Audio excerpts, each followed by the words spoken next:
যে ড্রেসটা পরেছি এটা একটা অনলাইন পেজ থেকে ডিসকাউন্টে নিয়েছি, ডেলিভারি চার্জ সহ 600 টাকা লেগেছে। আর এই পাউডারটা ইন্ডিয়া থেকে নিয়ে এসেছি, দিলে খুব কুল কুল লাগে, বাইরে বেশ গরম। এই জন্য ভাবলাম আজকে তেমন কোনো কিছু লাগাবো না, জাস্ট পারফিউম আর পাউডার আর একটু লিপস্টিক। পারফিউম আমার এত ভালো লাগে, মাঝে মধ্যে মনে হয় যে আমি একটু গিলে খেয়ে ফেলি।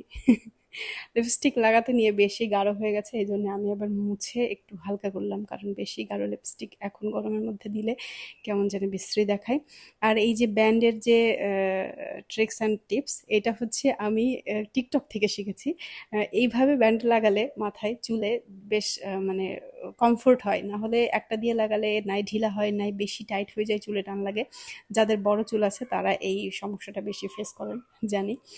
আর এই রিংটা নিয়েছি আমি কোথায় থেকে মনে নাই, মেবি নিউ মার্কেট থেকে। আর কানের দুলটা আমাদের বাসার পাশে হলিডে মার্কেট থেকে 150 টাকা দিয়ে নিয়েছি। জামাটা বেশ লং, যারা একদমই কমফোর্ট না শর্ট ড্রেস পরতে তাদের জন্য একদম পারফেক্ট এবং খুবই কমফোর্টেবল। এই ওড়নাটা 150 টাকা দিয়ে হলিডে মার্কেট থেকে নিয়েছি।